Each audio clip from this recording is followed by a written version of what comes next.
Hello friends, இப்போ நம்ம சேனலில் ஒரு சூப்பரான சிக்கன் 65 தான் எப்படி செய்கிறதுன்னு பார்க்க போகிறோம். இது ஒரு துளி கூட மசாலா உதிராமல் எவ்வளோ சூப்பராக செய்யலான்னு வாங்க பார்க்கலாம். இது செய்கிறதுக்கு ஒரு டேபிள் ஸ்பூன் இஞ்சி பூண்டு பேஸ்ட், உப்பு ஒரு டீஸ்பூன், மிளகாத்தூள் ஒரு டீஸ்பூன், கரம் மசாலா ஒரு டீஸ்பூன் சேர்த்துக்கோங்க, மல்லித்தூள் 1/4 டீஸ்பூன், மிளகுத்தூள் 1/2 டீஸ்பூன், சீரகத்தூள் 1/2 டீஸ்பூன், ஒரு டேபிள் ஸ்பூன் அளவுக்கு எண்ணெய், 2 டேபிள் ஸ்பூன் தயிர் சேர்த்துக்கலாம். இது கூட ஒரு 3 ஸ்பூன் அளவுக்கு கார்ன்ஃப்ளவர் சேர்த்துக்கோங்க.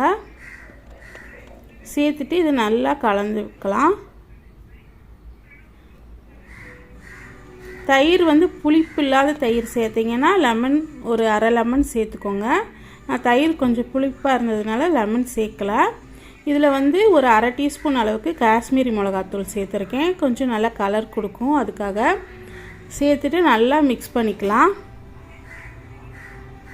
இப்போ இந்த அளவுக்கு நல்லா மிக்ஸ் பண்ணியாச்சு. நான் ஒரு அரை கிலோ சிக்கன் எடுத்து வச்சுருக்கேன். கொஞ்சம் பெரிய பெரிய பீஸும் லெக் பீஸும் சேர்த்து இப்போ இதை நம்ம நல்லா இந்த மாதிரி தடவி எடுத்துக்கலாம். நல்லா தடவி விடுங்க.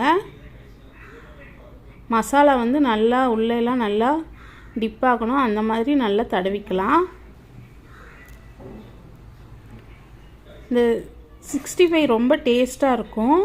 அதே டைமில் நல்லா கிறிஸ்பியாகவும் நல்லா ஜூஸியாகவும் இருக்கும். கண்டிப்பாக செஞ்சு பாருங்கள். இப்போ நம்ம எல்லா சிக்கன்லேயும் இந்த மாதிரி நல்லா கலந்து விடலாம்.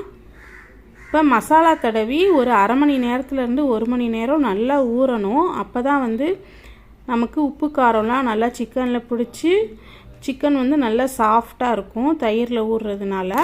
இப்போ ஒரு அரை மணி நேரம் நல்லா ஊறி இருக்குது. இப்போ நான் எண்ணெய் காய வச்சுருக்கேன். எண்ணெயில் நம்ம சேர்த்துக்கலாம். நான் கொஞ்சம் நல்லா பெரிய பீஸாக இருக்கிறதுனால 2 பீஸாக போட்டு பொரிச்சுக்கிறேன்.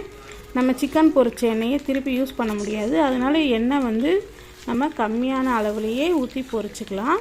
இப்போ 2 பக்கம் திருப்பி போட்ட அப்புறம் ஒரு கைப்பிடி அளவுக்கு கொஞ்சமாக புதினாவை கட் பண்ணி இந்த மாதிரி சேர்த்துக்கோங்க. புதினா சேர்க்கறதுனால நல்ல வாசனையாகவும் ஃப்ளேவர் ரொம்ப சூப்பராக இருக்கும். இப்போ நல்லா வெந்து வந்துருச்சு. உங்களுக்கு பார்த்தாலே தெரியும், மசாலா ஒரு துளி கூட உதிரவே இல்லை.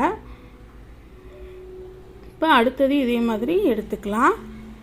கண்டிப்பாக ட்ரை பண்ணி பாருங்கள், உங்களுக்கு ரொம்பவே பிடிக்கும். இந்த ரெசிபி உங்களுக்கு பிடிச்சிருந்தா லைக் பண்ணுங்கள், ஷேர் பண்ணுங்கள்.